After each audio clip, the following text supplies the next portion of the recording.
你轻点儿，想疼死老子！我照顾大伯整整8年，2次大手术，所有医药费、生活费全是我一人承担。他的3个亲生儿子8年不闻不问，分文不出，直到今天老家祖屋征收，大伯收到了360万的补偿款。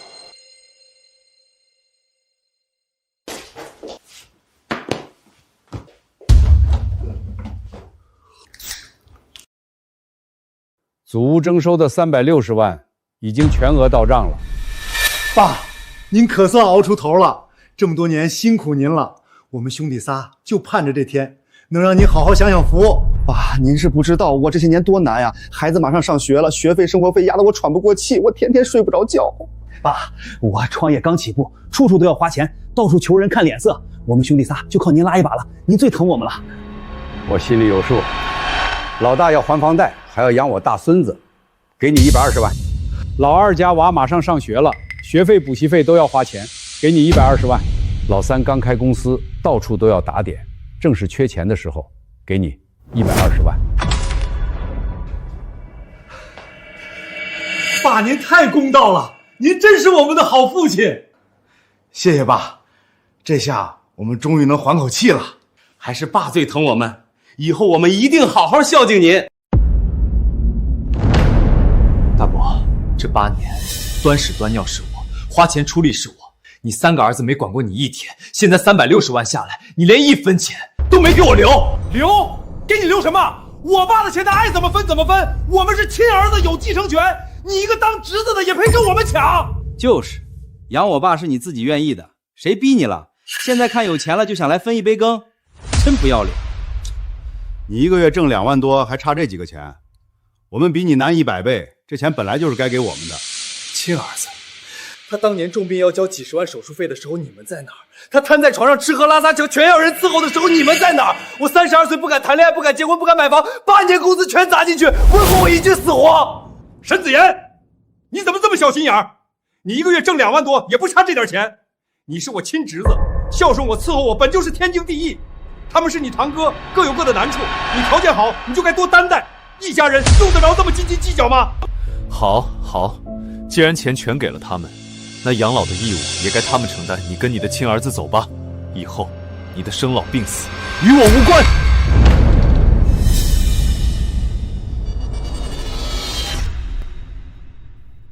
沈子言，你说的这叫什么话？我是你亲大伯，你爸走得早，我就是你半个爹。我不住你让我住哪儿去？他们3个是我儿子，但他们各有各的家庭压力，哪有时间照顾我？我不能去拖累他们。你年轻，有房有稳定收入，你养我不是天经地义吗？我在你这住了8年，你现在说赶我走就赶我走，传出去别人怎么看你？你这叫忘恩负义，你这叫弃养长辈，你这叫不孝。他说腿好就回乡下，腿好了又说冷清，心安而听住了8年，从合租小房换到这套88平的2居室。他要抽好烟，喝好酒，穿好衣，我这些年的工资全花在了他身上。今年32了，谈了2年的女朋友，就因为家里住着大伯，一直不敢结婚。我以为这是亲情，可今天才知道，原来我在他眼里就是个免费的养老工具。那3个8年不管他的亲儿子，才是他的心肝宝贝。8年，我掏心掏肺换来一句天经地义，你心里从来只有你的亲儿子，从来没有我这个侄子。既然如此，我为什么还要养你？好你个沈子言，翅膀硬了是不是？我告诉你，我就赖在你这儿了，我哪儿也不去，你赶我一个试试。我现在就打电话把全村亲戚所有长辈全部叫来，我让他们都看看你是怎么对待秦大伯的。我要让你在城里，让你在我彻底身败名裂。我告诉你沈子言，你必须得好好养着我爸，不养我们就闹到你公司去，闹到女朋友家去，让所有人都知道你是个白眼狼。要是敢不管我爸，我就跟你没完，看谁丢人丢得起。直到这一刻，我才算真正看清你们一家人的罪。少给我们整这些没用的，今天你不养也得养，不然我现在就给你们公司领导打电话，把你不孝的事儿捅到全公司都知道。我是你亲大伯，你就得养我老，这是天经地义，你到哪儿说都没理。行吧，我认了。大伯，你就继续住我这儿吧。这才对嘛，早这么懂事不就完了？非要跟我们对着干，自讨苦吃。就是早这样多好，非逼我们动粗。不过我话说在前头，之前这8年，你们本来也没管过大伯，以后也别来插手我怎么照顾他，省得到时候你们挑3拣4的，大家都麻烦。废话，我们哪有空管他那些破事儿？不然当初也不会送你这儿来。你愿意管你就管，我们才不管呢。就是管他的闲事干什么？你想怎么照顾就怎么照顾，我们绝对不来插手。你只要把老爷子伺候舒服了就行。放心放心，我们以后都不来掺和，省得你又说我们挑事儿。正好，我这2天烟抽完了，你明天记得给我买2条软中华回来，要上次那种特供的。哈哈，也给你大哥我带2条。再怎么说，我也是你大哥，你都升主管了，还没孝敬过了呢。行，我知道了。好了，子明，你快去买点好肉好酒来做顿饭，我们今天要好好庆祝一下，全部拿回来。你们以为我真怕吗？我只是不气要把你们猎 A 吃进去的，我会让你们统统吐出来，该付的代价1分都别想少。好戏才刚刚开始。对了，子言啊，中午别整那些破家常菜糊弄我了，去买只帝王，买点大虾鲍鱼做海鲜宴，再拿瓶飞天茅台，我跟你几个堂哥喝2杯，再烧2斤进口大果车厘子，我给我儿子带点回去。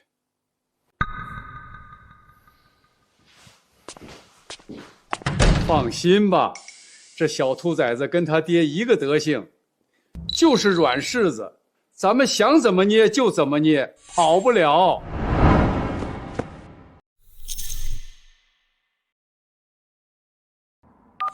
张律师想咨询一件事，我大伯360万征收款全给了3个亲儿子，可他的儿子们8年没尽过1分赡养义务，我能不能以他们遗弃老人为由起诉要回这笔钱？好，我会把所有铁证一一坐实。这360万，还有我8年垫付的所有开销，我要让他们连本带利，1分不少，全部吐出来。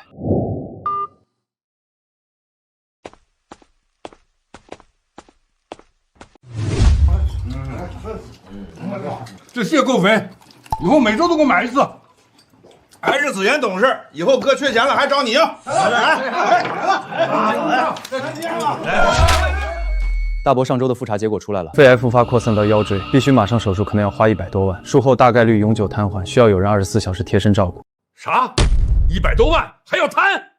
你他妈是不是咒我？医生说的尽快手术，拖成晚期就治不了。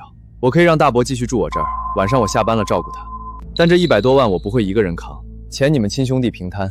我白天要上班，赡养的责任轮不到我一个侄子全包，白天就你们3兄弟轮流照看吧。你说什么？你是不是疯了？我爸8年一直都是你在管，凭什么现在让我们接这要命的烂摊子？这根本就是无底洞，手术、化疗、吃药康复，还有24小时贴身伺候，往后的10几年都是拖累啊！我们都要养家糊口，哪有精力和钱耗？这事我们管不起。沈子言，之前说的好好的，一直由你照看我爸，怎么现在一出大事你就想反悔甩锅？我不管，我是你大伯，你就得对我负责到底。我身子硬朗的时候你抢着养，现在重病要花钱你就想撒手，门儿都没有。100多万瘫痪伺候全是你的事儿，跟我3个儿子半毛钱关系没有。以前只是日常养老，我念及情分不计较，现在情况危急，你们3个亲儿子有法定赡养义务，征收款你们1分没少拿，享福的时候争先恐后，摊上重担就想全甩给我一个侄子，天底下没有这种道理。钱你们亲兄弟必须平摊，人你们必须轮流看护，我绝不会替你们扛一辈子的烂账。我1分钱都不会出，我要上班养家养孩子，哪有空天天守着一个摊子？谁愿意揽谁负责，我们3兄弟一概不管。我就赖死你身上，你管也得管，不管也得管。我仁至义尽，8年该尽的情分，我早就尽完了。你们执意推卸责任，我没必要再揽这摊子。我还要上班，没时间在这跟你们内耗，你们一家人自己商量清楚。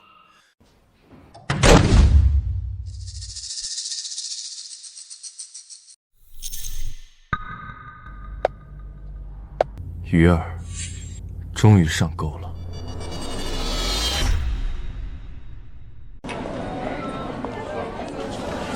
所有人都看过来，好好看看沈子一这个忘恩负义、狼心狗肺的东西。老人重病缠身，即将瘫痪，他发达的当高管，居然狠心直接弃养，死活不肯负责。我爸这辈子从来没有管过我们3个亲儿子，一辈子所有积蓄心血全部砸在了沈子怡一个人身上，结果我爸现在得了癌症，需要人照顾，他直接把我爸赶出家门。我们三兄弟没本事，常年打零工糊口，日子过得捉襟见肘，上百万的手术食粮费、终身护理费，我们压根承担不起。我爸一辈子成全他，现在却被他这么对待。我以村老支书的身份作证，全村都看在眼里，确实倾尽所有扶持侄子，对亲儿子都没这么上心。倾尽心血养出来的孩子，出息了就抛弃伯父，简直是不仁不义不孝啊！我瞎了眼呐！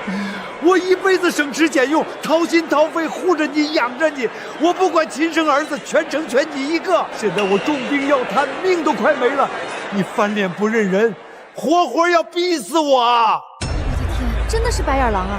老人一辈子为他，老了直接被扔了。亲儿子不管，全心疼侄子，最后落这下场，太让人寒心了。哼，发达了就忘本，这种人品根本不配当高管。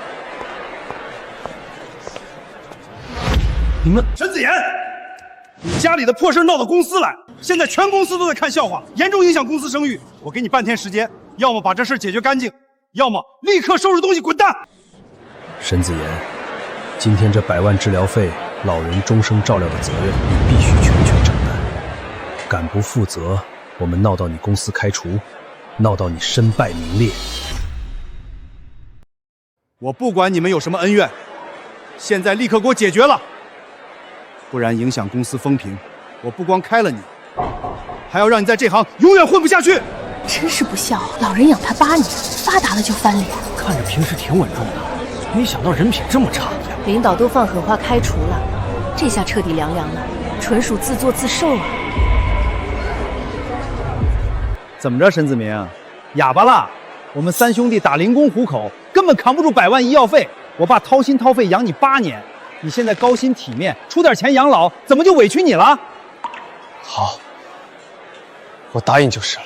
以后大伯的所有治疗费用、终身赡养、贴身照顾，全部由我一个人承担，不用你们三兄弟管。真的？你说话算话，可不许回头耍赖甩锅。但空口无凭，我必须跟你们签赡养责任归属确认协议。你们3个自愿放弃沈国良所有赡养义务。从今往后，大伯的一切开销、照料全由我沈子明一人负责，和你们三兄弟无关。杜绝你们日后反复反悔，再来公司闹事造谣，毁我名声。签，现在就签，什么协议我们都签，只要你愿意照顾我爸，怎么配合我们都行。还有，为了彻底杜绝日后有人假造谣我弃养败坏我人品，我要回老家办一场见证会，邀请全村长辈、媒体记者到场公开见证。从此以后，我大伯的生老病死由我沈子明一人承担。办，必须大办，越隆重越体面。公司领导也邀请来，让所有人都作证，看谁还敢乱嚼舌根说我家大侄子不孝顺。对对对，咱们热热闹闹办一场，以后我爸就拜托你了。解决了就好，念在你往日为公司出了这么多力的份上，就再给你一次机会，好好干。稳了，这冤大头彻底拿捏死了，以后100万医药费、瘫痪伺候全是他的，咱们彻底甩手清净。以后缺钱了，咱们随时来要，看他还敢硬气。你们自以为甩掉了烂摊子，殊不知，今天签下的每一个字，都是你们自掘坟墓的开始。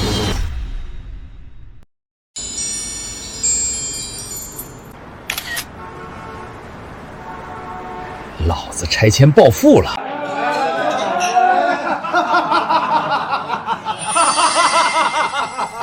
来，所有证据完整闭环。你们刚签的协议里，他们自愿放弃赡养义农，等同于同步放弃继承权，加上他们8年零付出，你独自承担所有赡养支出的凭证。官司打起来，他们必输。等明天的见证会把律师函当众交在他们手上，我要让他们在最嚣张的时候，从云端摔进地狱。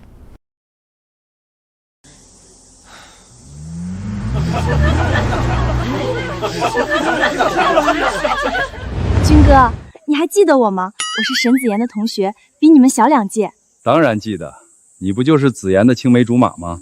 林婉妹妹，谁不知道？建军哥现在真是飞黄腾达呀！这3辆豪车加起来得100多万吧，太气派了。哟，堂弟挺勤快啊，还专门推着我爸过来，辛苦你了啊！以前念书我还觉得你靠谱有出息，现在看来真是我眼瞎。人家亲儿子拿拆迁款开豪车享福，你傻乎乎伺候别人爹8年，到头来啥也没捞着，真的太窝囊了。沈子言太窝囊，白白伺候他大伯8年，啥也捞不着。天生就是被人拿捏的软柿子，没出息。忙活8年，连个车轱辘都没混到，也不知道图啥，真是个冤大头。窝囊是随根儿，他那个早死的窝囊爹，当年就是被我爹踩在脚下的货，现在他也一样，天生就是给我们沈家当牛做马的命。你说什么？我说你爹代代都是窝囊废，天生就是给我们沈家当牛做马的命。我本念亲戚情分，还想给你们留最后一条活路。既然你们敢当众羞辱我亡父，从现在开始，半分情面我也不用留。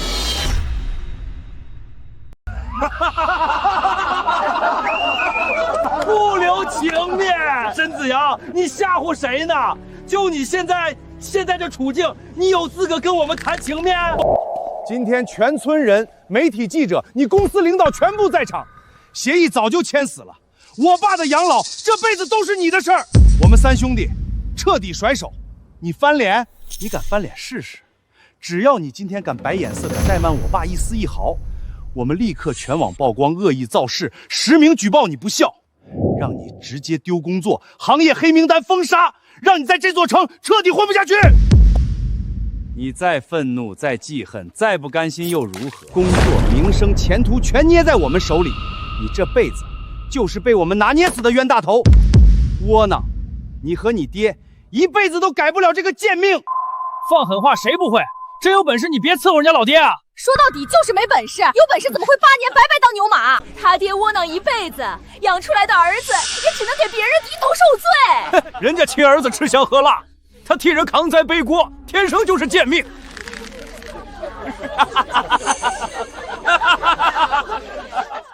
当初幸好没选你，没跟着你窝囊一辈子。人穷志短，爹窝囊儿没用，真是一点不假。村长带着记者和领导来了。沈子言，今日全村父老、媒体以公司领导全员见证，此前你签下赡养责任归属确认协议，自愿全权承担沈国芳老人余生所有生老病死、医疗开销、日常照料一切大小全责，与沈家3兄弟再无关联。现在你当众再确认一遍，往后沈国华一切事宜全权由你一人负责，你确定吗？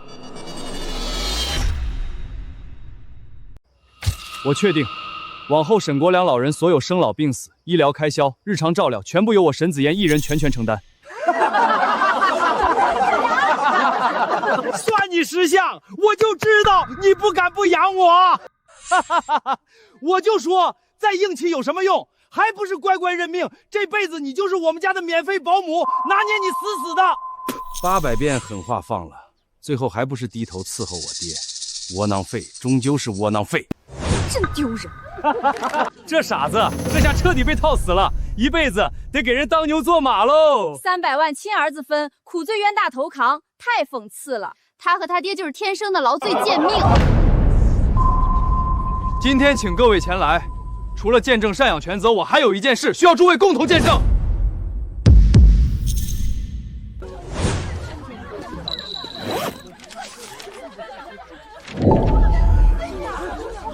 整整8年，沈国良老人2次大病手术费、常年吃药开销、日常衣食住行、住院24小时陪护，全部由我一人全额承担。8年时间，沈家3位亲儿子零出钱、零发力、零陪护、零尽孝。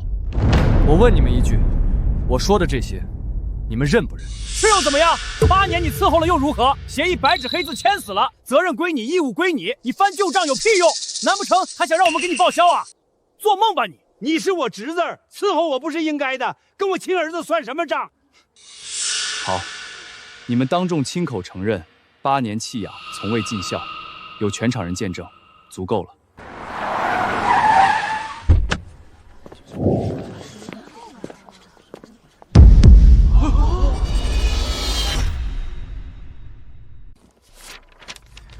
本人受沈子言先生全权委托，今日正式向沈建军、沈建明、沈建峰3人奏档起诉告知函。经核实，你们3人已自愿放弃对沈国良老人的全部赡养义务，长达8年未任何赡养责任。根据我国相关法律规定，未尽赡养义务的继承人依法丧失继承权。沈子言先生正式提起诉讼，要求全额追回360万拆迁补偿款，该笔款项依法由沈子言先生一人继承。放屁！那是我的钱，我乐意给我亲儿子，凭什么要回去？不可能，绝对不可能！我们是亲儿子，家产本来就是我们的，凭什么？骗人！这是你伪造的，我们从来没有说过放弃继承权。你阴我们，沈子言，你阴我们！凭你们亲笔签署自愿按手印的赡养协议，协议中明确约定，自愿放弃赡养义务，等同于自愿永久放弃沈国良名下全部财产继承。协议已经生效，请3位在3日内退还全部的360万款项。逾期未退，我方将正式向法院提起诉讼，同时申请财产保全，冻结3位名下所有银行账户。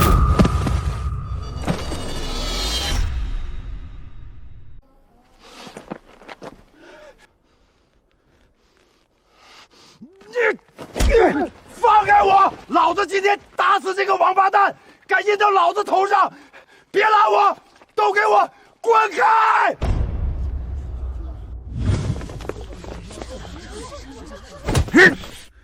你居然敢算计我爸的拆迁款，还敢告我们！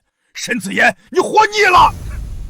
我劝你赶紧把诉状撤了，不然老子让你这辈子都不好过。协议不算数，老子不认！一切都不算数，那是我们沈家的钱，跟你半点关系没有，你一分也别想碰。协议是你们4人亲笔签字，自愿按手印，全程录像完整颓存。刚才你们当众承认，8年里从未赡养，从未照顾过亲生父亲，录音录像全部清晰可查，白纸黑字，铁证如山。这场官司，你们必输无疑。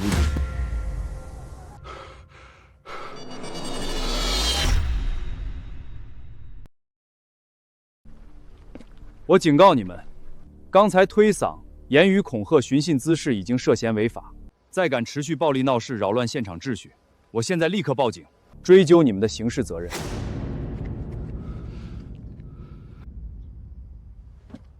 子言啊，我从小待你如亲骨肉，掏心掏肺疼你护你，你怎么能这么狠心，设死局坑我们，非要毁了我们一家子？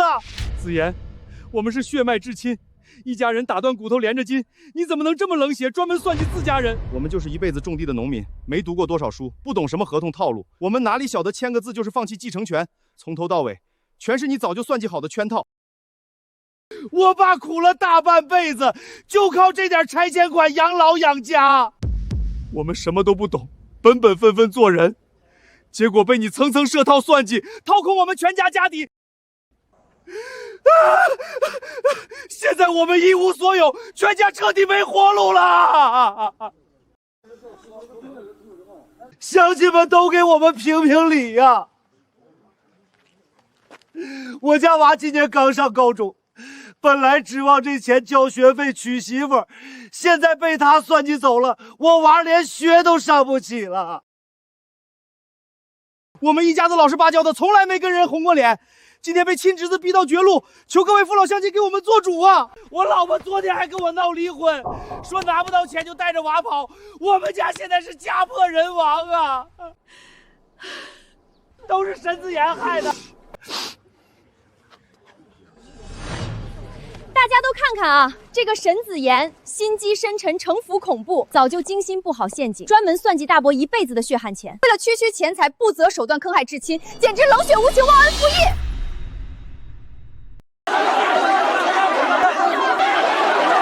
太过分了！哪有侄子这么坑亲大伯的？人家一辈子的养老钱你也抢，太不仁不义了！就是，沈家被你逼得家都快散了，你眼里到底还有没有亲情？看着人模人样的，心思怎么这么毒？专门算计自家长辈，良心都黑透了。我以前还觉得他有出息，托他给我家娃找工作，现在想想都嫌晦气。这种忘恩负义的东西，能是什么好处？就是为了钱，连亲情都不要，以后谁家闺女敢嫁给他，缺德带冒烟的。亏他还是个大学生，书都读到狗肚子里去了，连斗种地的都不如。白眼狼，抢钱的白眼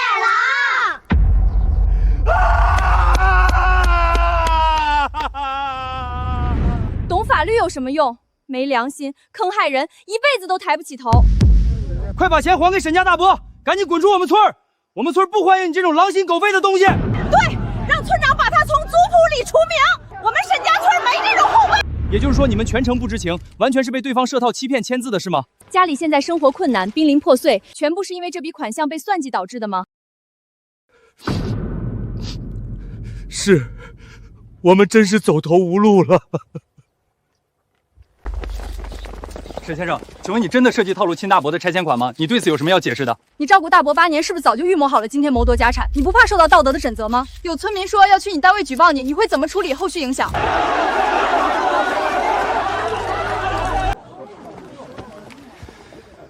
你们演够了吗？你们说我设局，说我算计你们家产。这事儿闹的，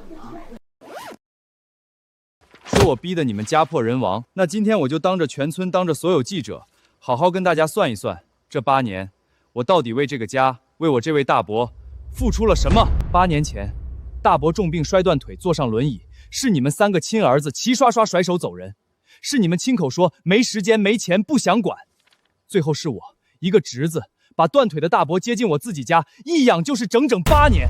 后来大伯得了癌症，前后3次大手术，病危通知书一张接一张。所有手术费、抢救费、住院费，全部是我一分一分攒的工资，掏空我所有积蓄垫付的。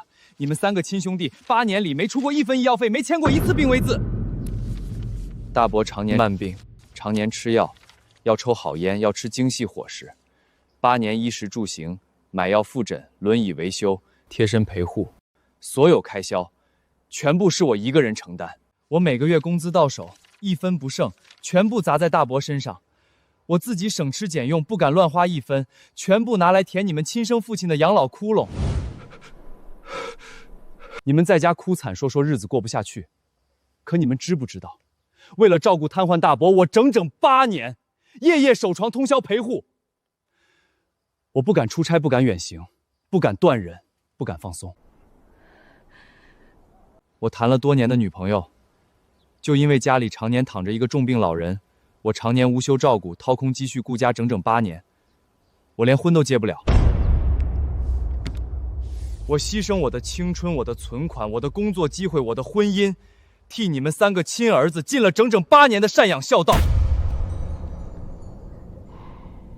你们现在反过来卖惨演戏，颠倒黑白，说我设局，说我冷血，说我算计家产，到底是谁冷血？是谁自私？是谁当了8年甩手掌柜，现在坐享其成，还要倒打一耙？8年赡养，8年付出，8年牺牲，全部有据可查，有单可证。真正被算计、被辜负、被掏空8年的人，是我，不是你们。我从来没想要过大伯家半分财产，我今天站在这里，就是想要拿回属于我自己的东西，想为自己讨回一个公道。我呸！合着我们都被你们一家子当枪使了，拿我们的同情心当垫脚石，欺负人家老实人，是不是？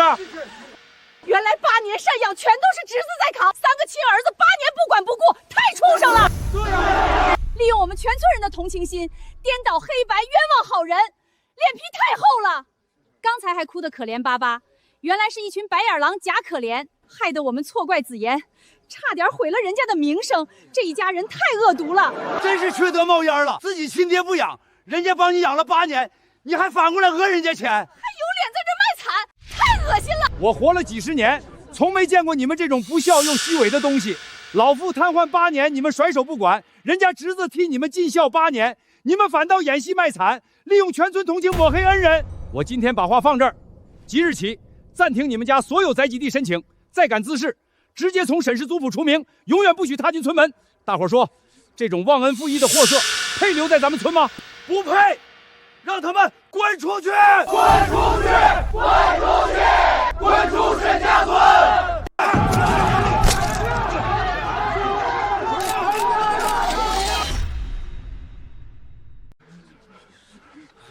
是他非要让我们那么干的，主意都是他出的，是他让我们卖惨诬陷陈子言，闹到他单位要钱的，跟我没关系啊！放你娘的狗屁！当初分钱的时候你抢着要，现在出事了就想全推给我，全是他们俩的主意，我从头到尾都是被他们逼着来的。分钱我拿的最少，凭啥现在要我跟着一起背锅？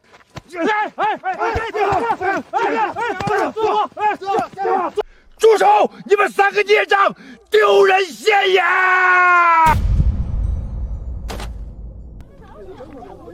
我的天，亲兄弟当场互撕，真是一窝烂到底的白眼狼！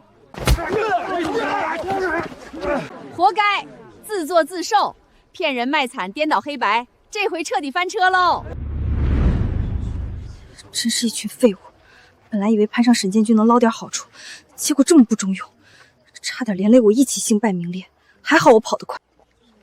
想跑？刚才煽动全村抹黑子颜，带头颠倒黑白的就是你，你跟他们就是一伙的，别想脚底抹油溜之大吉。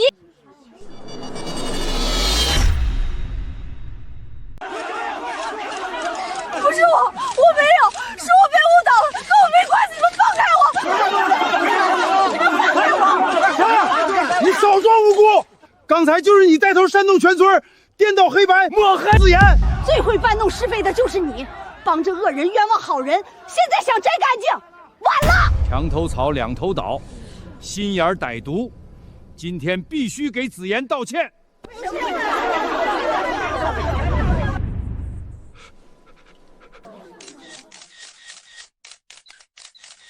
今天这场见证会，我本来是想给你们一家人最后的悔改机会。我念及血脉亲情，想着凡事留一线，日后好相见。可你们呢？不知感恩，颠倒黑白，恩将仇报，步步紧逼，利用全村善意践踏我的付出，用尽龌龊手段毁我名声，断我前程。既然你们半点亲情不念，半分情面不留，那我也无需再心慈手软。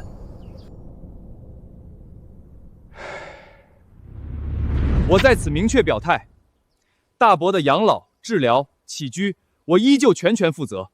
我会聘请24小时专属护工，全程贴身照料，带大伯完成所有后续手术治疗。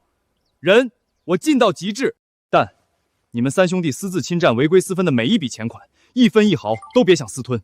现在我立刻向法院提交申请，冻结你们名下所有资产，严查所有非法侵占款项，360万拆迁款全部依法重新清算，重新合法分配。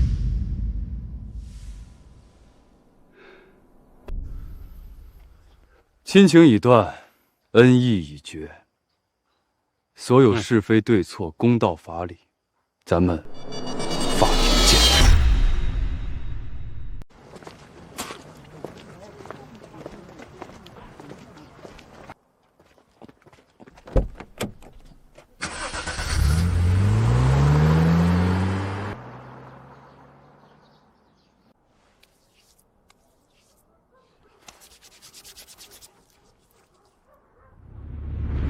完了！今天脸都丢到姥姥家了，全村人都指着我们的脊梁骨骂，以后还怎么出门？真要是开庭，我们铁定输啊，哥！钱早就花光了，买房买车还赌债，半毛钱都剩不下。真输了，不仅要把360万全吐出来，还要赔诉付费，搞不好还要留案底，我们这辈子就毁了呀！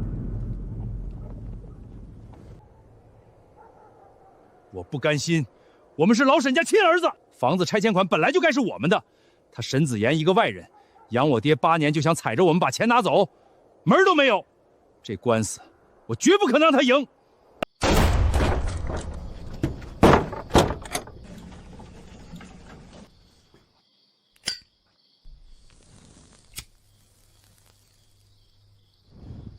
真打官司，情理证据我们一样不占。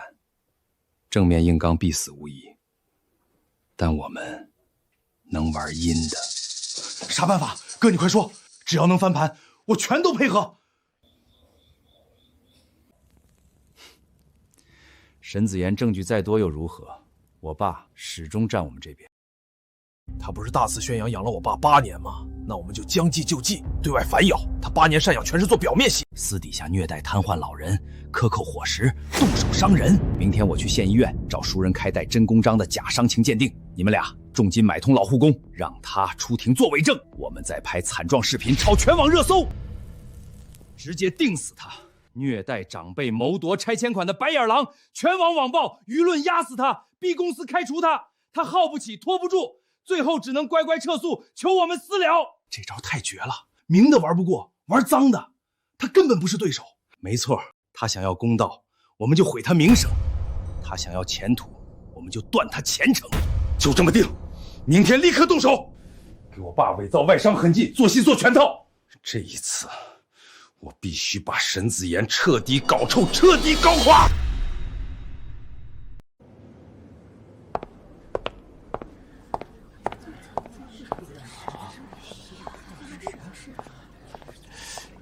平时看着人斯文稳重，特别孝顺，没想到私底下竟然是这种人。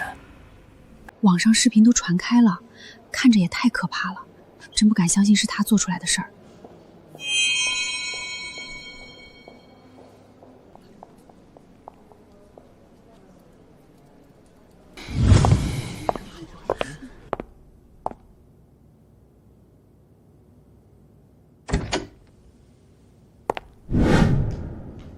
领导，您找我。沈子言，你先不用工作了，从现在开始，公司对你强制停职，即刻生效。停职？为什么？我近期工作没有任何失误，也没有违规记录。你自己看，现在全网都炸了，你已经彻底火了。你的私人丑闻、道德争议已经严重波及公司声誉，无数客户、网友在私信、评论区声讨我们。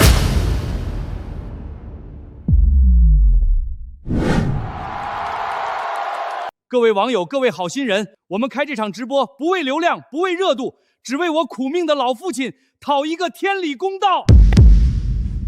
之前所有人都夸沈子莹智孝懂事，都说他比亲儿子靠谱。养了大伯8年，可所有人都不知道，这8年的孝顺全是演的，全是假的。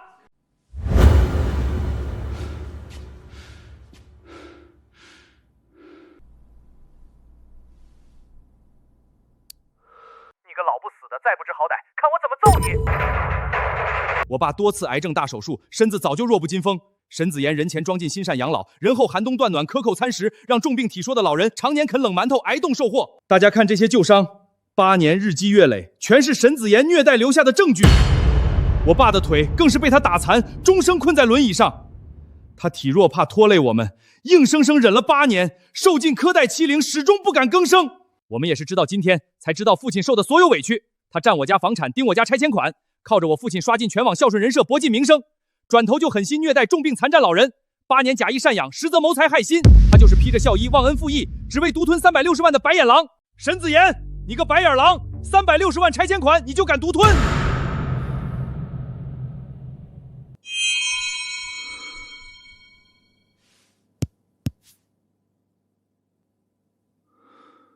看到了，现在全网舆论彻底失控，已经对公司造成了严重影响。现正式通知你，即日起强制停职，无限期待岗自省。限你在官方规定时限内拿出完整有效证据自证清白，若逾期无法自证，即刻开除，永久拉入行业黑名单。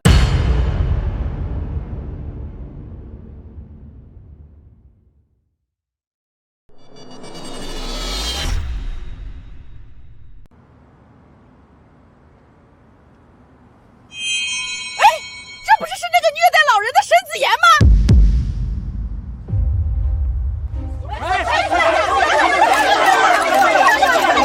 大家快来看，这就是网上那个虐待瘫痪大伯8年，谋夺360万拆迁款的白眼狼，还敢大摇大摆回小区！你还有脸回来？心肠这么黑，也不怕遭报应？虐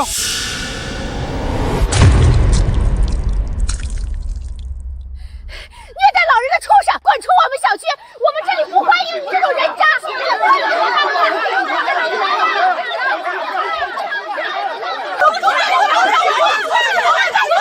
家人们，我现在就在虐老白眼狼沈子言的小区门口，看看他这副样子，真是知人知面不知心啊！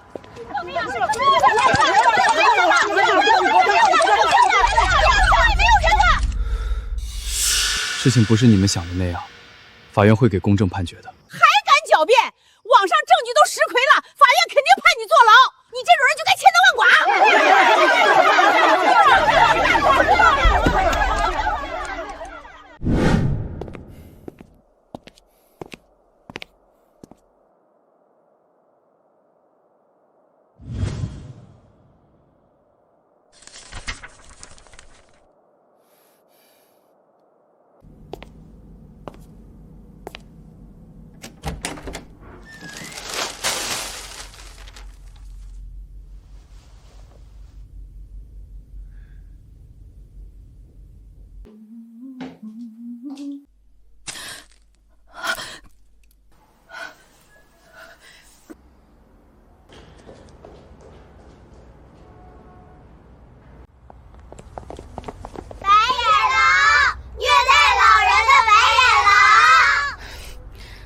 以后离这种坏人远点，知道吗？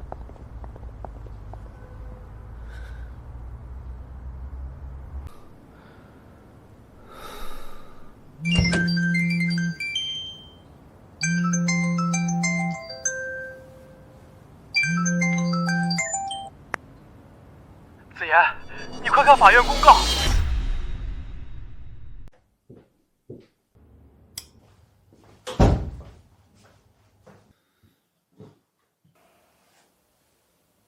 沈子言虐待被赡养人、侵占他人财产一案将于3日后公开庭审，全程网络直播。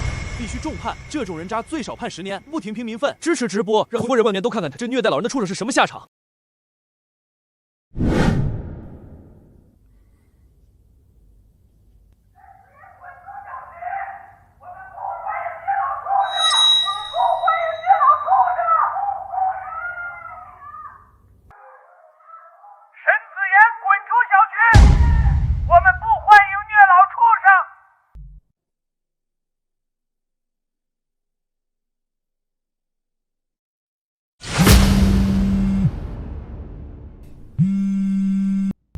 你怎么不去死？虐待长辈丧尽天良，就该坠入地狱。开庭那天，我们全都去法院门口堵你，让你无处藏身。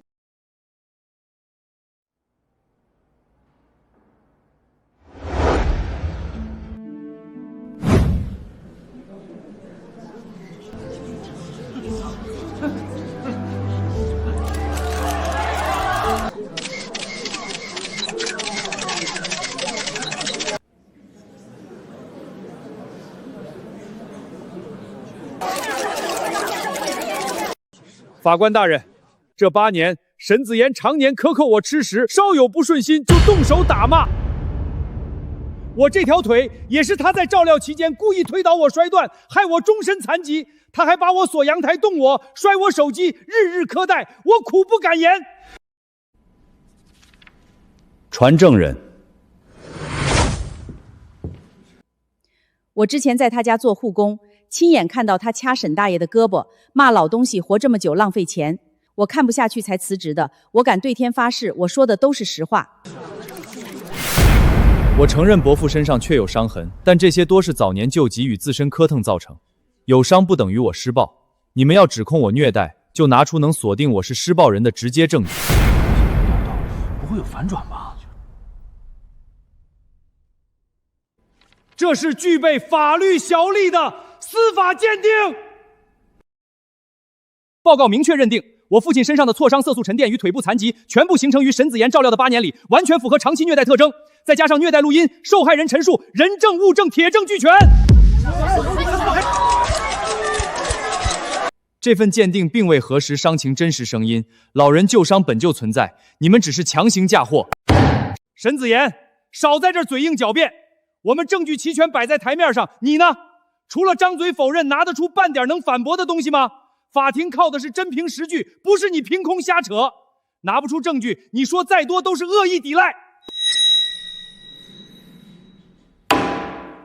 法庭肃静，被告方举证完毕。原告沈子言，针对被告提交的证据，你方是否还有新的证据提交？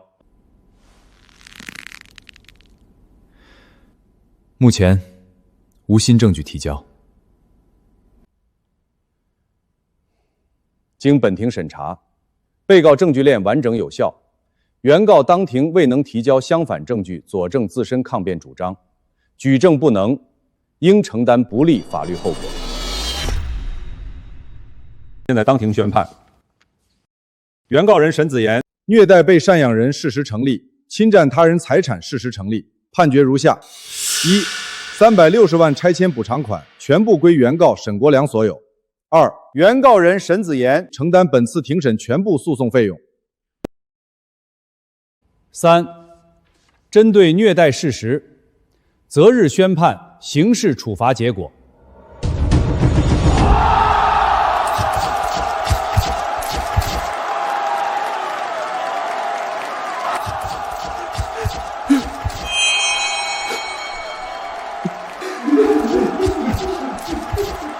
谢谢法官，谢谢广大网友为我们父子做主，公道自在人心。我们一定会好好照顾我爸，也希望某些人得到应有的惩罚，不要再危害社会。跟我们斗，你还嫩了点儿，等着蹲大牢吧你！8年免费保姆当到最后成了街上球，笑死个人！听见没？360万全是我们哥仨的，你这8年工资全砸我爸身上，到头来钱没捞着，工作也丢了，还要留案底蹲大牢，这免费保姆当的真值啊！子言啊，不是大伯不帮你，是你自己心术不正。你进去好好改造，出来啊，大伯还认你这个侄子。子言，认栽吧！现在全民舆论都站他们那边，我们全输了，上诉大概率也是徒劳，只会再受一次辱。现在我们尽量争取谅解，还能少判几年，不然真的就毁了。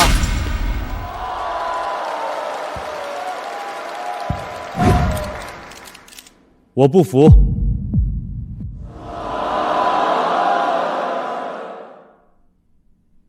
我没有虐待老人，也没有侵占沈家财产。一审判决被舆论裹挟，有失公正。我正式申请2审，我会拿出所有证据，自证清白，反击所有诬告。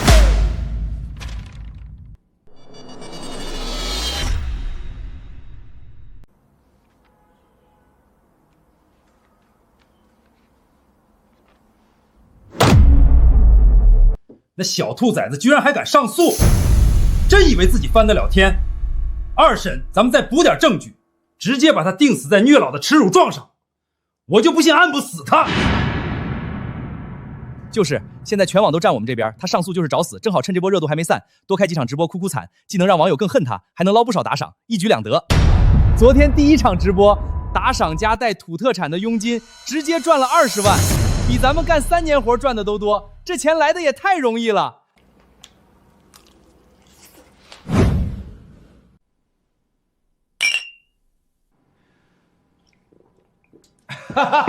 等2审彻底赢了，让他蹲个10年8年大牢，咱们拿着360万加直播赚的钱，直接换大房子，开新车，以后谁也不敢看不起咱们。家人们，这8年我们父子4个过得太苦了，要不是有广大网友给我们做主，我们真的不知道怎么办了。这是我们老家自己产的蜂蜜，大家要是支持我们的话，可以下一单，就当帮我们这些苦命人了。谢谢家人们。沈家父子维权成功的事迹感动了无数网友，目前已有多家企业向他们抛出橄榄枝，邀请担任公益大使，传递正能量。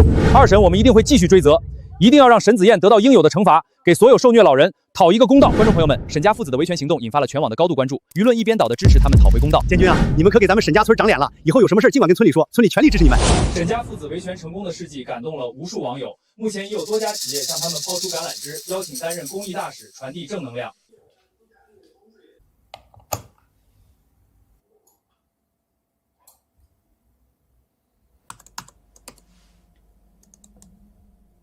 所有泼到我身上的脏水，抢走的东西，加诸的冤屈，我会连本带利，一一清算。哥，昨天那场直播打赏加带货又赚了18万，现在粉丝都喊我们是反虐老英雄，好多商家找我们代言，钱赚不完啊！建军啊，跟你说个事儿。天助我也！那小子上诉的时候申请了法院上门勘测伤情，下周一法院要上门复核我爸的伤情，要确认伤势是不是长期虐待留下的旧疾。要是核验通过，咱们反攻的50万精神损失费稳拿，还能彻底坐实他虐老的罪名。那还等什么？咱们把救急诱发出来，现场看着越严重，鉴定就越稳。行，我配合。这几天故意少吃饭，熬着不睡，再多用下刺激性药膏，把油腿和身上的老毛病都勾出来。只要法官看着我这病一直没好，那小子就翻不了盘。等赔偿款到手，咱们立马去三亚逍遥。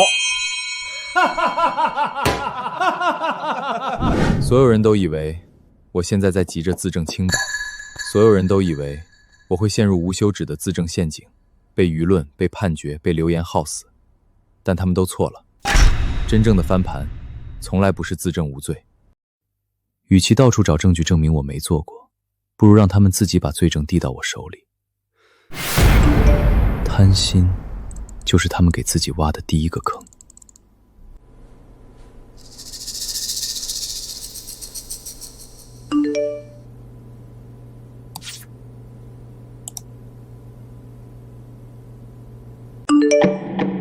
我们主动申请法院上门勘验，就是逼他们通过外部采购药物，刻意印发老人救急伪装病情。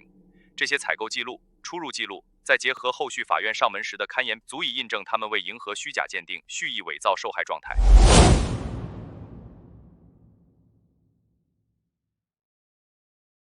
这只是第一张底牌，你们买通护工、伪造鉴定、虚假诉讼的每一步证据，我都会一张张攒齐。现在笑得越狂，等我把所有证据甩在法庭上的时候，你们就摔得越惨。不急，我们慢慢玩。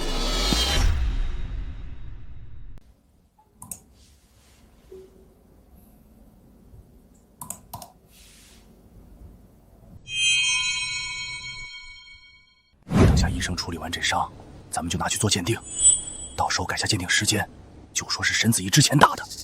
爸，你这几下往台阶上磕的真值，等拿到钱，我给你买200克的大金链子戴。咱们这波赚翻了。这是10天前的监控，诊所老板刷到沈家的直播认出来他们，主动把公共监控发过来的。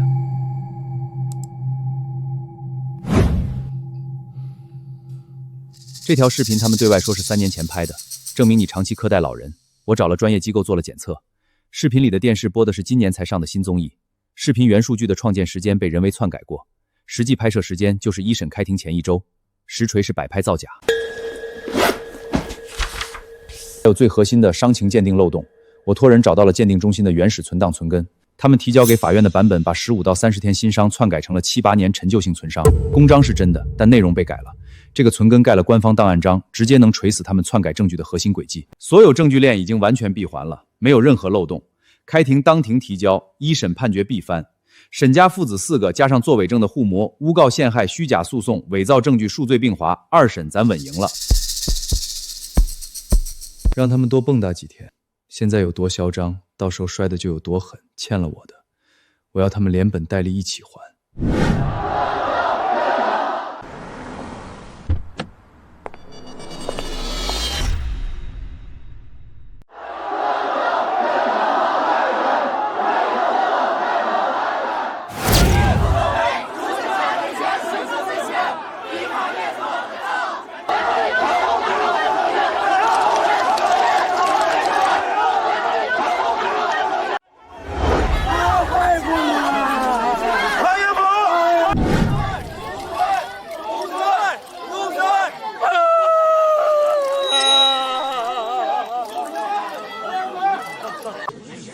各位网友，各位在场的老乡，今天就是2审开庭的日子。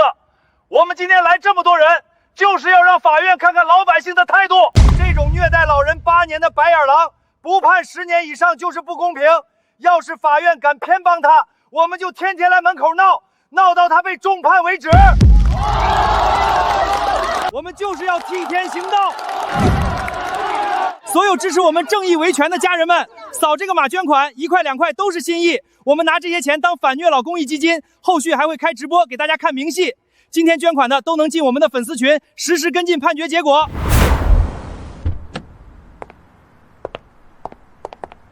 沈子言来了，虐老犯来了。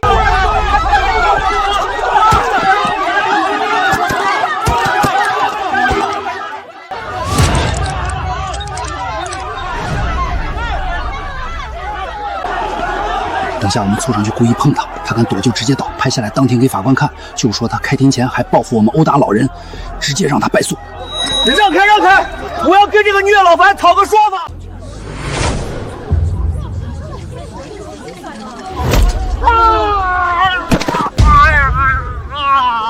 打人了，沈子明打人了，他当庭报复我们啊！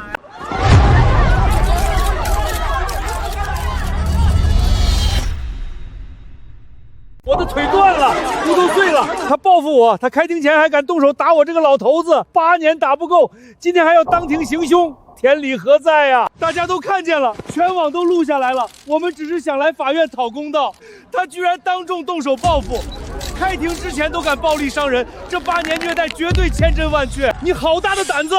司法机关门口2审开庭当天，你公然动手殴打原告老人，你这是藐视法庭，你这是蓄意报复，你这是罪上加罪。今天就算法官想帮你，全网几百万友也绝不答应。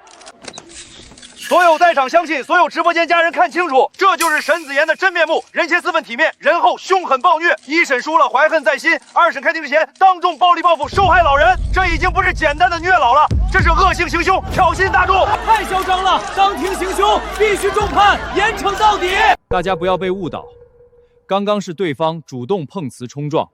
沈子言全程没有任何动手行为。还敢狡辩？视频都拍得清清楚楚，你们律师就是帮凶，帮着恶人洗白，欺负我们老百姓没背景。我们父子维权太难了，被他欺负8年，今天讨公道，还要被他打，被他污蔑碰瓷。今天要是不给我们一个说法，我们就躺在法院门口死给你们看。我现在把话放这里，想和解可以。第一，沈子言当众跪下给我爸道歉；第二，当庭承认8年虐老全部罪名；第三，额外赔偿我们100万人身伤害、精神损失，少1分钱，少1句道歉。今天绝不罢休。听见没有？跪啊！现在给我爸磕3个响头，我还能少要你50万赔偿，不然等下进了法庭，你不仅要赔100万，还要蹲10年大牢。你的房子、存款全得判给我们，到时候你连住的地方都没有，哭都没地方哭去。跪一下怎么了啊？你都照顾我爸8年了，给他跪一下当尽孝了呗，又不会少块肉，这么倔干什么？别给脸不要脸啊！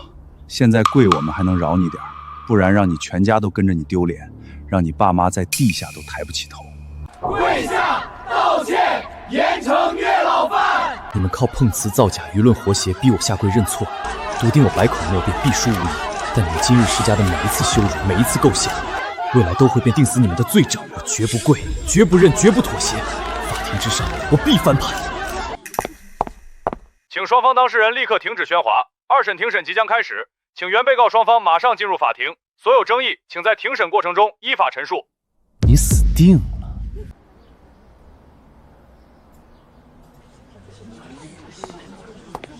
今天，我要让你们知道，颠倒黑白者，终要付出代价。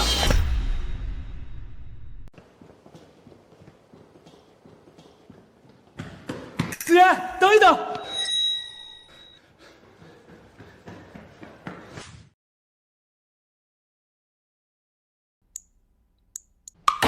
现在宣布2审庭庭正式开始。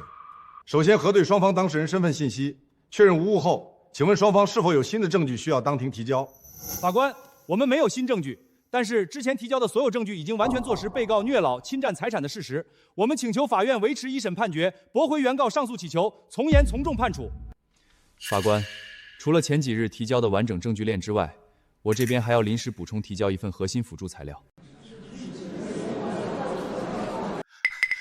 我翻了一整晚村部的老档案仓库，才找到这封你父母当年留下的遗物。赶在开庭前坐了2个小时公交过来的，必须亲手交到你手里。你现在就看。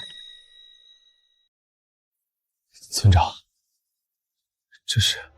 这套祖宅从始至终都是你母亲的独有私人财产。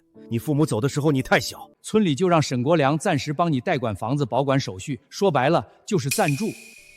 也就是说，他从来都不是房子的主人。我到今天才知道，沈家父子费尽心机造谣栽赃、伪造伤口、碰瓷闹事，全网污蔑，不惜毁掉我的人生，践踏我的尊严，拼死争抢不究的360万拆迁巨款，从头到尾都跟他们没有半毛钱关系。他们耗尽一切争来争去，抢的从来都只是完完全全只属于我一个人的东西。请原告提交新证据。我原本只想安安静静打这场民事官司，自证清白，拿回我8年付出该得的公道。念着亲戚情分，我本不想把事做绝，可直到今天我才彻底醒了。占我的房，花我的钱，还要毁我名声，让我失去一切。你们的贪早就没了底线。既然你们不念亲情，不择手段，那我就换个玩法。我要你们为自己做过的事付出血的代价。法官，我申请撤回本次上诉，所有诉讼请求全部撤销。子言，你疯了！哈哈，听见没？他怂了，他知道自己虐老的事瞒不住，怕坐牢怕到直接撤诉了。我就说他是心虚，之前还装的义正辞严，现在露馅了吧？小兔崽子，跟我斗，你还嫩了点儿。果然是理亏了，不然好好的官司为什么要撤？看来之前网上这是怕查出来要坐牢，赶紧撤诉想私了吧？你确定要撤回上诉？本案是2审终审，你现在撤诉，此前1审判决立生效，后续没有任何上诉的余地，你想清楚了？我确定。现查明，原告沈子言撤怀上诉的申请符合法律规定，本院予以准许。本案按原告撤诉处理，1审判决生效，现在闭庭。子言，你到底怎么想的啊？我们稳赢的官司，你撤诉干嘛呀？因为从现在起，这早已不是普通的民事纠纷，而是一桩彻头彻尾的刑事案件。沈先生您好，我们是省台民生说法栏目的，想邀请您和您父亲做一期反虐老的专题直播，到时候我们会联动全平台推流，预估观看量能破千万，后续的公益广告、直播打赏、带货佣金全归你们。佣金全归我们？要是能把沈子妍也请到直播现场，让他当众给您父亲道歉认错，流量还能翻3倍。后续的商业合作，我们全帮您对接。听见没？只要把沈子妍绑到直播上，让他当众认错，咱们就彻底火了，能大赚一笔，估计比拆迁款还多。这好事哪儿找去啊？等下我们就去找沈子妍，让他跟我们上直播。到时候直播上我们使劲卖惨，再逼他给我们打个200万的赔偿欠条，他要敢不签，就让全国观众都骂死他。虐待长辈这种事儿，岂能轻易放过？沈老先生，您干脆反过来起诉他，追究他的刑事责任，绝不能纵容这种恶行，必须让他受到法律制裁，给所有不孝之人敲个警钟。大家别激动，别激动。不管怎么说，子妍他都是我亲侄子，是我看着长大的孩子。年轻人犯点错很正常，我愿意给他一次改过自新的机会，就不追究他的刑事责任了。我爸就是太心软了，都被欺负成这样了，还想着给侄子留后路。要是换了别人，早就告到他倾家荡产了。正好栏目组要做一个反虐老的公益直播，我打算带着子妍参加，拿这事儿当典型，警醒世人，恪守孝道，善待长辈，也算给子妍一个认错的机会。子妍，你说呢？去直播，必须去，当众道歉，当众认错反省。也算是给大家做个警示，别再执迷不悟了。你要是还有点良心，就去直播给沈大爷认错，不然我们就天天堵你公司。好，我去。既然你们执意要把场面闹到全网皆知，那我便如你们所愿。这场直播根本不是我认错道歉的地方，而是我当众审判你们的舞台。你们精心搭起的戏台，最后崩塌的只会是你们自己。现在网上全是骂沈子妍的，观众情绪都被咱们挑起来了。等下直播就按之前练的来，爸你负责哭穷卖惨，我俩在旁边搭腔，顺理成章把200万欠条的事抛出来，一定要逼他签下来。不光这200万，今天直播火了，后续咱们开直播带货接商演，哭穷就能赚得盆满钵满，比那拆迁款还多。我刚查了后台，直播预约量早就爆了，全网都等着看沈子妍当众认错。那小子就是个软蛋，只能被我们拿捏。等拿到钱，老子先买个带花园的大房子，再也不用在这破出租屋闻油烟味儿了。爸您放心，今天过后咱们名利双收，好日子还在后头呢。子妍，全网同步直播，线上线下无数人盯着，场面一旦失控，很难收场。你真的确定要这么做？我早有打算。既然他们想靠舆论施压，那我便当着所有人的面，把全部真相公之于众。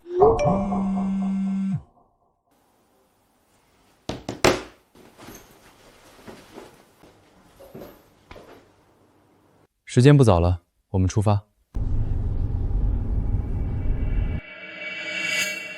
你看今天那个虐老的直播没？就是那个侄子把大伯虐待了8年的。真不是个东西，白读了那么多年书。这种人怎么不去死啊？虐待老人还有脸活在世上？等下直播我必须骂死他。你说现在的年轻人怎么这么没良心？大伯养他那么多年，他还虐待人家，换我直接打断他的腿。今日上午10点，备受关注的沈某虐老案当事人将做客省台直播公开道歉。我们也在这里呼吁所有年轻人引以为教，恪守孝道，善待长辈。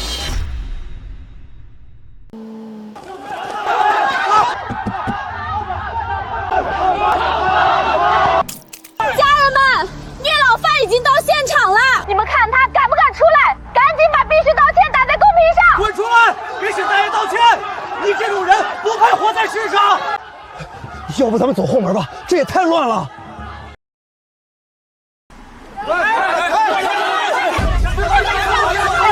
沈先生，网上说你8年不仅不给大伯生活费，还殴打他，是真的吗？你今天是来道歉的吗？你觉得你配得到沈大爷的原谅吗？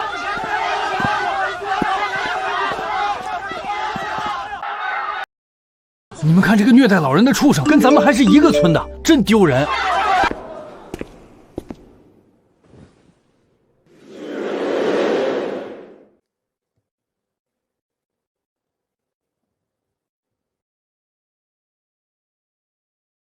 各部门准备，倒计时10秒。10、9、8、7、6、5、4、3、2、1。各位观众朋友们，大家好，欢迎收看本期《民生说法》反虐老公益专题直播。今天我们请到当事人沈老先生亲身讲述这8年的经历。老人家，您受委屈了。今天您尽管把心里的苦，这8年遭受的一切都说出来。我这8年过的根本不是人过的日子啊！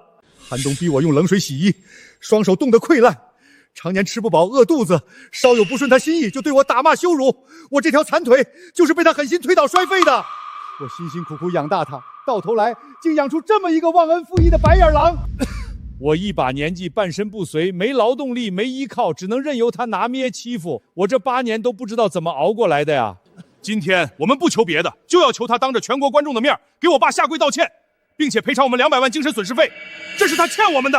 若不是今天栏目组出面，我爸这辈子的委屈都没地方说。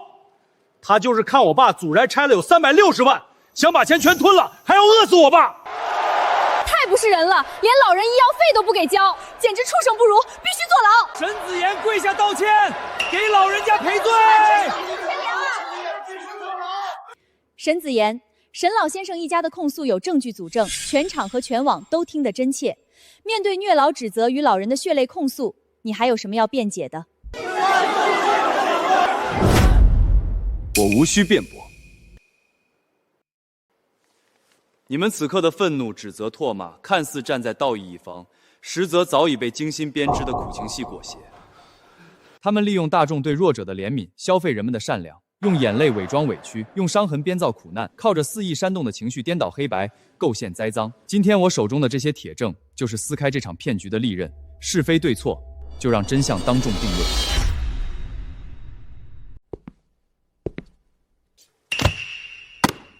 你们靠着卖惨博同情，造谣带节奏，篡改司法证据，骗了全网，赢了1审。今天，我会拿出证据，当众拆穿你们一家的完整造假骗局。即刻公开全部证据，全网实时直播见证。一审判我虐老的唯一依据就是这份伤情鉴定。你们对外谎称老人全身伤痕都是我8年照料期间长期虐待造成的陈旧伤。但官方原始存档白纸黑字写的明白，老人现存伤情分2部分，第一部分是15到30天内形成的新鲜外伤，第二部分是数十年的陈旧性老伤。几十年旧伤也是你虐待累积出来的，就是你造成的。你别急着栽赃，这些我全部核实取证存档了。老人身上几十年的陈旧伤，全是他年轻时候干农活、去工地打工、摔创劳累留下的终生旧疾。所有记录、村委证明、公有佐证、年代弹账齐全得很。这些伤，早在我赡养他的8年之前就已经全部存在了。而鉴定里写的15到30天的新伤，根本不是我造成的，是你们一家为了讹赔偿钉死我罪名，刻意人为磕碰、蓄意造出来的假伤情。等下处理完这些伤，把鉴定时间改了，全算成他以前虐待造成的。爸，你往台阶上磕的这些伤值了，赢了官司咱们就发财了。缺德，太缺德！你们用来控诉我常年冻饿苛待老人的苦情视频，经权威机构鉴定，拍摄时间被人为篡改。所谓3年前的实拍，就是开庭前1周刻意摆拍的，从头到尾都是你们精心编的网暴剧本。我靠！我之前居然骂错人了，沈家太黑心了！证据是不是也造假了？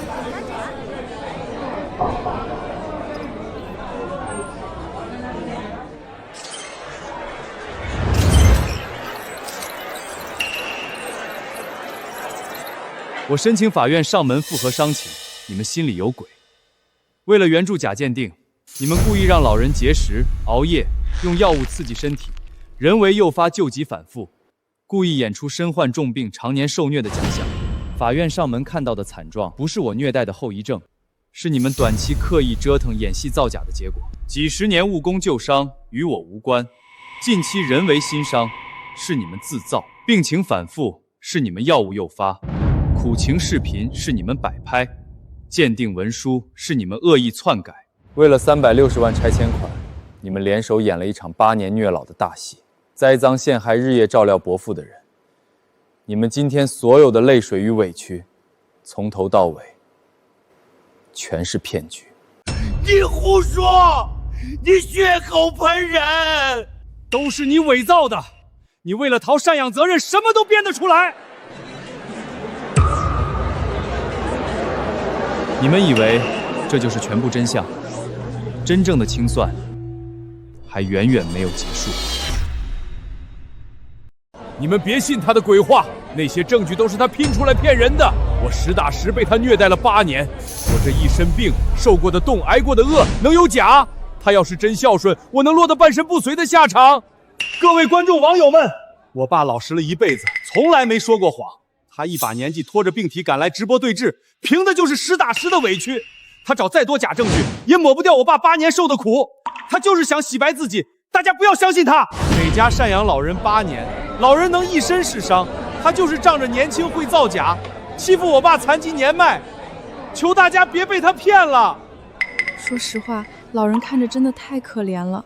老人哭的也太真实了，证据不会是伪造的吧？8年啊，如果真没虐待，老人怎么会这么恨他？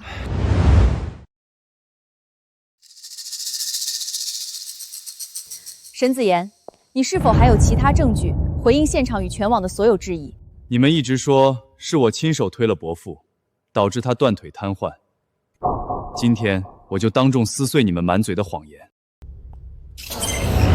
沈国良这条残腿根本不是被我推倒摔伤，8年前他工地高空坠落，重伤之残，有完整工伤称定书、手术存档为证。当年10万工伤赔偿款被你们3兄弟私分掏空，你们拿完钱转头甩手不管，把重伤卧床的亲生父亲丢在医院无人问津。是我这个侄子垫付全部医药费，签下手术同意书，把他从鬼门关拉了回来。这是872份，沈国良整整8年购药、复诊、康复理疗的单据，所有款项全部是我自费承担，一天没有断过。试问天底下哪一个施虐的人会心甘情愿自掏腰包，8年如10日，给他养伤治病，贴身照料？这是8年冬季棉衣被褥、全套取暖设备、全屋防滑扶手、卫生间无障碍的改造记录。我花重金改造全屋设施，严防他摔伤受冻。如果我真的存心动他、虐他、折磨他，我何苦费尽心思护他周全，为他兜底？这是社区街道8年逐月审查的官方存档，月月上门，次次核验，每一笔评语都是赡养尽责、照料周到，老人起居安稳。官方8年连续拜书全程见证。你们几句卖惨眼泪，几场刻意表演，也配抹杀我实打实的8年坚守？证据也太全了，官方记录根本做不了假。我刚才还信了沈家的话，真是被卖惨骗了。是啊，真要是虐待老人，社区早就介入了啊。你们只会对着镜头哭诉8年委屈，表演受尽苦楚，而我是咬牙扛下8年责任，默默兜底8年。你们博取的每一分全网同情，收掘的每一丝舆论善意，全是踩着我8年的隐忍付出，颠倒黑白骗来的。这些都是你做的表面功夫，背地里你就是故意折磨我。表面功夫可以装1天，可以演1月，可以伪善1年，但装不了整整8年，骗不过日复一日的800多个日夜。你可以颠倒黑白，忘恩负义，但这层层叠叠、真实可查的8年记录，绝不会陪你们演戏。今天，我放出最后的监控，这是我这8年被逼到一次次绝境，咬牙死扛的全部真相。你轻点儿，想疼死老子！陈子言，我们分手吧。再等等，你再陪我撑一段时间，我一定会好起来的，我一定会还清挚爱。怎么撑？你把我们结婚攒的12万全部都拿来给你大伯做手术了，他3个儿子管都不管，现在身无分文，一身负债，身边还拖着重病瘫痪的大伯，你拿什么娶我？我们以后怎么过日子？分手！李大伯的手术费还欠8万，要尽快交上，不然后续的治疗和康复没法开展。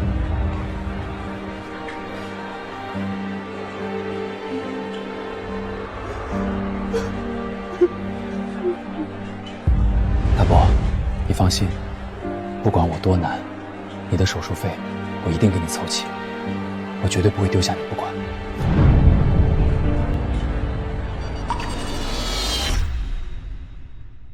住院全程，他3个儿子只来分走10万赔偿款，此后再无露面，所有费用、日夜陪护、端屎端尿，全是沈子妍硬扛。我亲眼看着他挨骂受辱，被恋人抛弃，凑钱凑到崩溃痛哭，却从没丢下老人半步。我从业20多年，从没见过如此凉薄的亲情。亲儿子卷钱弃父，外姓侄子赌上全部人生尽孝。老人动辄打骂踹踢，他受尽委屈，转头依旧尽心照料。这份担当，亲生子女都望尘莫及。我全程见证。沈家3子零付出、零担当、零孝心，所有苦难与压力全由沈子妍一人承担。他对得起沈家上下所有人，唯独亏欠了他自己。沈子妍，对不起，我们错了，我们被沈家的眼泪蒙住了眼睛，跟着舆论一起指责你、怀疑你。我们肆意用恶意揣测一个拼命尽孝的人，我们的盲目跟风把你推向了深渊。今天看完这些，我恨不得找个地缝钻进去。我们欠你一句最真诚的道歉。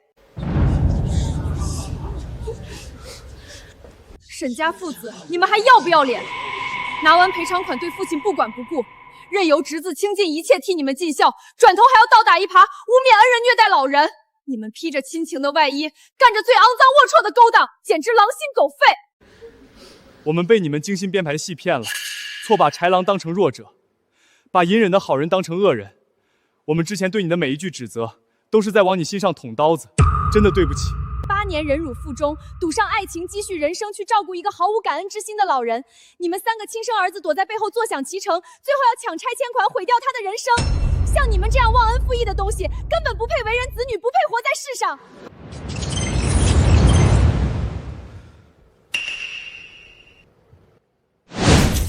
够了！你这么清白，这么委屈，证据这么全，那你2审为什么要撤诉？你没罪，为什么不敢让法院判？你就是心有鬼，你就是想私吞我们家拆迁款。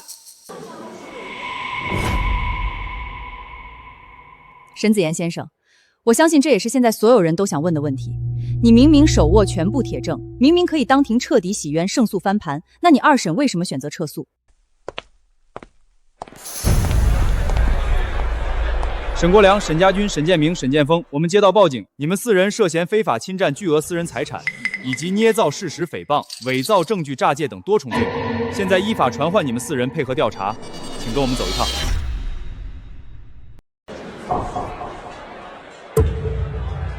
不是虐老诬陷的案子吗？怎么突然扯出侵占巨额财产？你们所有人都问，为什么一场看似普通的赡养纠纷、虐老诬陷案，最后会直接扯出巨额财产侵占、刑事诬告、陷害2项重罪？他们一家人不惜全员演戏，煽动全网网暴，拼尽全力毁掉我的人生。他们所有的恶毒操作，所有的颠倒黑白，最初的目的都是为了彻底吞掉那360万拆迁巨款。一开始，我和所有人一样，以为这笔拆迁款真的是大伯的祖宅资产。我委托律师起诉，我所求的仅仅只是拿回我8年所有垫付的钱，所有的付出，拿回我应得的那份补偿。可2审前我才知道，这360万拆迁款从头到尾根本1分1毫都不属于沈家父子。什么？不是沈家的？那这笔巨款到底是谁的？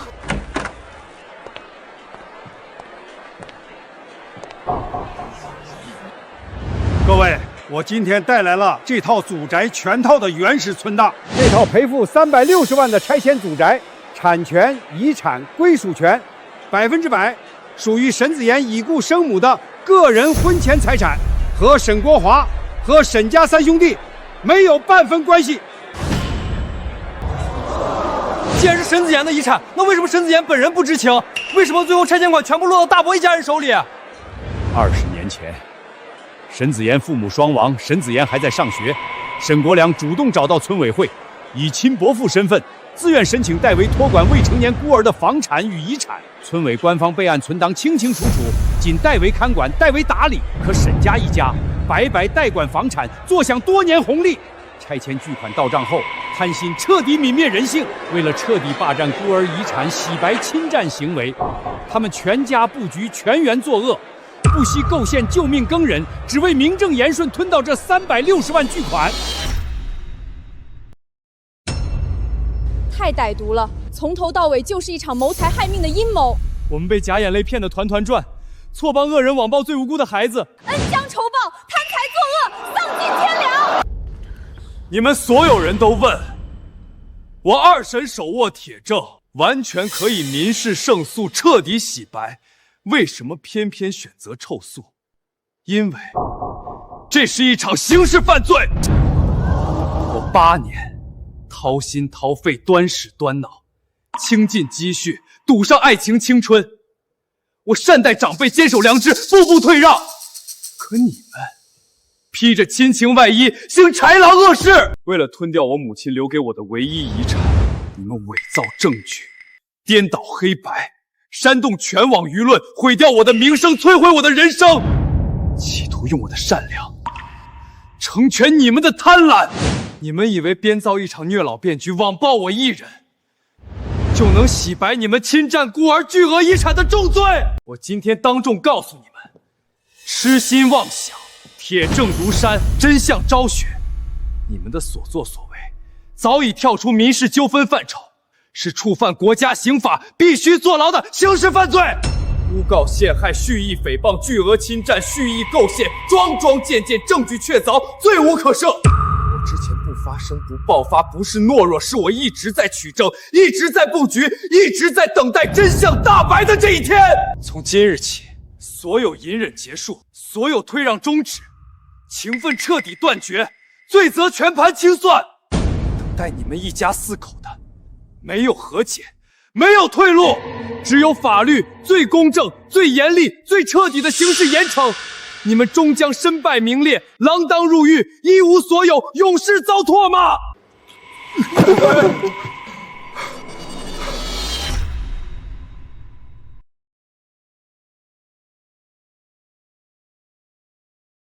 我们都错了，我们所有人都被舆论裹挟，被假象蒙蔽。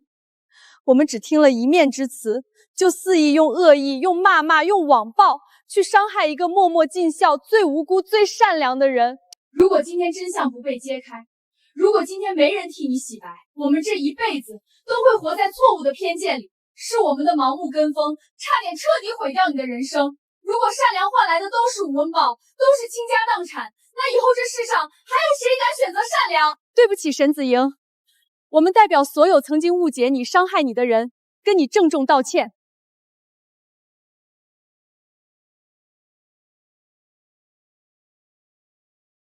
沈子言，对不起。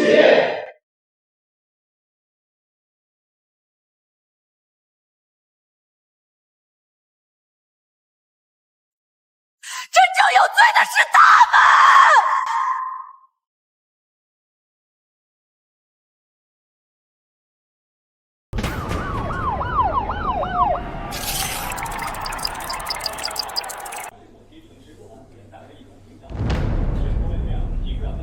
沈国良房产几昔日旧闻今日曝光。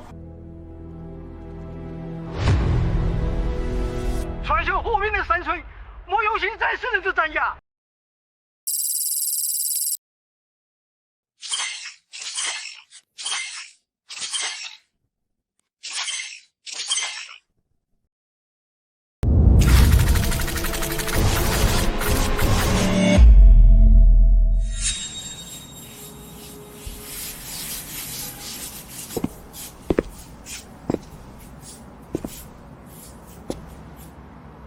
子言，对不起，之前是我们糊涂，是我们蠢，我们听信沈家一面之词，跟风议论你，诋毁你，用最难听的话冤枉你，以为你良心歹毒，是我们对不起你，让你在这个小区白白受了这么久的冷眼和委屈。之前网上那些辱骂你的私信，小区群里的恶语，很多都是我们一时糊涂跟风发的，我们已经全部删除，在群里发了澄清公告，今天当着所有人的面跟你诚恳道歉，委屈你了，孩子。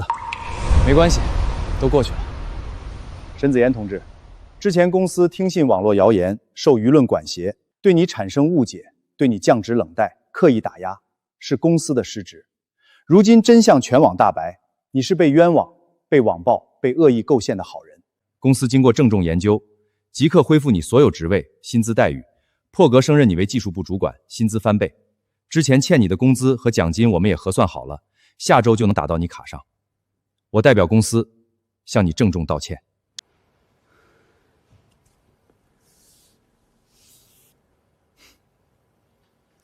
谢谢王总，我会好好干的。沈子言，最新进展，警方已经对沈家4口正式立案侦查完毕，前期留序，现已依法冻结沈家名下所有房产、豪车、存款、拆迁款全部资产，所有非法侵占、转移、拆分的财产全部被司法查封保全。360万拆迁款，法律层面可以全额追回，归还给你本人。所有被他们恶意侵占、挥化、分羹的你的个人资产，我们会逐项追诉，全额追偿。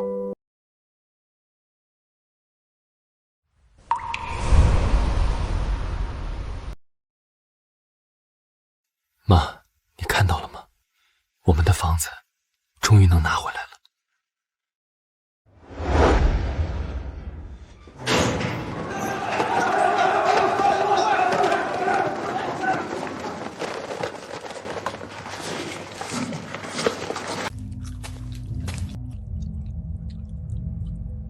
老东西，你也配吃饭？占孤儿的遗产，构陷救命恩人，你这种缺德的，在我们这儿就是最下贱的，滚一边去！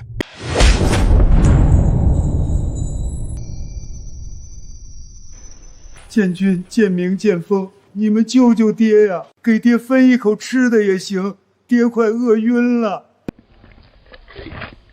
哥，你别跟这老东西一般见识，我们跟他可不是一伙的。当初吞拆迁款、伪造证据、诬告沈子言，全都是这老东西逼我们干的。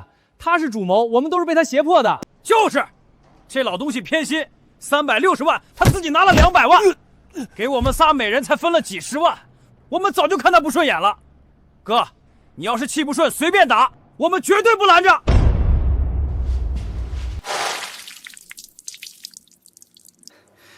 老不死的，要不是你贪心不足，非要把沈子言往死里逼，我们能落到坐牢的地步？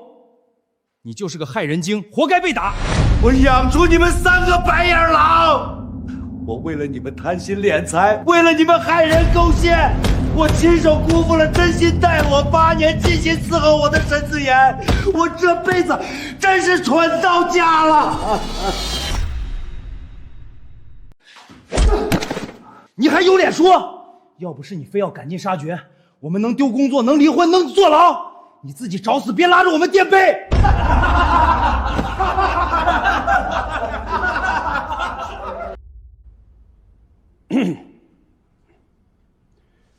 现在宣判，被告人沈国良、沈建军、沈建明、沈建峰犯侵占罪、诬告陷害罪、诽谤罪，事实清楚，证据确凿，依法判处被告人有期徒刑7年。被告人需全额退赔非法侵占的被害人沈子言拆迁款，共计360万元，连带赔偿被害人精神损失费、误工费、还利费，共计48万元。违法所得全部予以没收。活该！这种白眼狼就该把牢底坐穿！吞人家孤儿的遗产还害人家，判7年都轻了。安静，请大家遵守法庭秩序。子言，侄子，大伯知道错了，我不是人，我对不起你。你照顾我8年，端屎端看病买药，我都记在心里呀。你原谅大伯这一次好不好？你给我出个谅解书，让法院给我减点刑好不好？看守所里太苦了，那3个狼心狗肺的儿子天天欺负我，我活不下去了。我以后再也不谈钱了，所有的钱都给你，我以后认你当亲儿子，我养老全靠你了，你救救我好不好？我真的知道错了。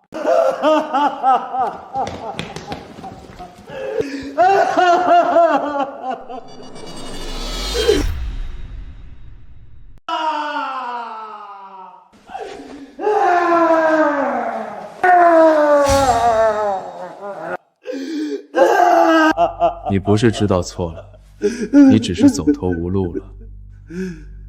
你疼了一辈子的3个儿子，现在反过来欺负你，你没地方去了，才想起我这个傻子的好。8年，整整8年，我父母双亡，无依无靠，我把你当成世上唯一的至亲长辈，我打工养你，伺候你起居，端屎端尿，出钱治病，倾尽所有积蓄，我掏心掏肺，毫无保留，把我所有的善意，所有的真心全都给了你。可你是怎么对我的？你贪掉我母亲留给我的唯一遗产，你亲手编造虐老谎言，你纵容儿子全网网暴我，毁掉我的事业，毁掉我的名声，毁掉我的人生。你从来没有过半分愧疚，你吃香喝辣，拿着我的钱享福的时候，你没想过我半点好。你众叛亲离、身陷绝境的时候，才想起我是唯一一个真心待你的人。我那时候是鬼迷心窍了，子言，你就原谅我这一次，最后一次。我可以善良，但我绝不廉价；我可以释怀，但我绝不原谅。你的牢狱之灾，你的众叛亲离，你的下场凄惨，不是我害的，是你自己的贪心、自己的凉薄、自己的恶毒，亲手造成的。我不会给你出谅解书，你犯下的罪必须自己承担。我守我的善良，你受你的恶果，从此你我两清。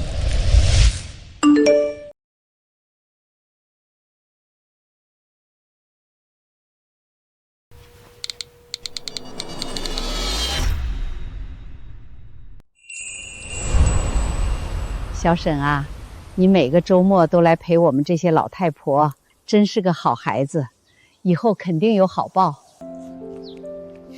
奶奶，您快别夸我了，我就是周末没事儿过来陪您说说话。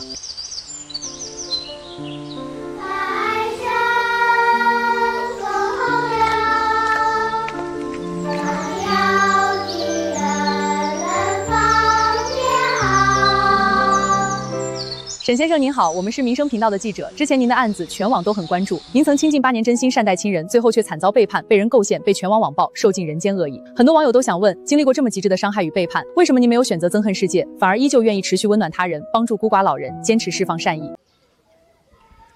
我经历过极致的恶意，所以我更明白善意有多珍贵。我曾经被辜负过，但我从来不想因为别人的恶毁掉我自己骨子里的善。我坚持行善，不是为了回报任何人，只是为了告诉我自己，告诉所有看过我故事的人，善良从不是任人拿捏的软弱，而是历经世事沧桑，看透人性惩恶之后，依旧选择向阳而生的最高贵的风骨。我不能因为遇到了几个坏人，就否定所有的善意。看过人性至暗，但我依旧会向阳而行。哥哥，给你。老师说你是超级大好人。